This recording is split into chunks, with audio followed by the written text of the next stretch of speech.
According to Loris Kohlberg's stages of moral development, at which level do individuals base their moral decisions on universal ethical principles? Would this be letter A, pre-conventional, letter B, conventional, letter C, post-conventional, or letter D, pre-operational? Tumpak na choice is letter C. When you say conventional, kung ano po yung uso sa ating community, kung ano po yung naaayon sa ating society, yan po yung conventional. When you say pre-conventional, hindi pa niya naintindihan. Yung anak natin would act in such ways dahil unang-una, gusto lang niyang maiwasan na mapunish. Ayaw lang po niyang mapalo, no? Hindi niya naintindihan kung bakit, pero ayaw niya napapalo siya, and so iiwasan niya yung isang bagay, no?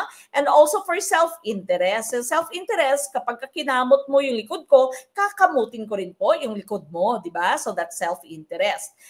Yung atin naman pong conventional, under po dyan yung good boy, good girl image. No? Yung mga tanungan sa let na teacher's pet. You want to be the teacher's pet. You want to be the teacher's favorite or your parents' favorite. That would fall under good boy, good girl attitude. No? Conventional level po yan. And of course, you want to maintain the status quo. Ayaw mo na na-violate yung mga rules. Now, once you go to your post-conventional level, pagka sinabi na, ay, hindi po pwede, no? Pero meron kang paninindigan at sa tingin mo ay tama ka, mali sila, po pwede ka nang umalma, no? Po pwede ka nang mag-rally. Yan po yung ating social contract na stage. And universal ethics principle naman po, rurok na ito, no? Kumbaga, lahat na ng tao iniintindi mo. Papunta ka ng Mahatma Gandhi, okay?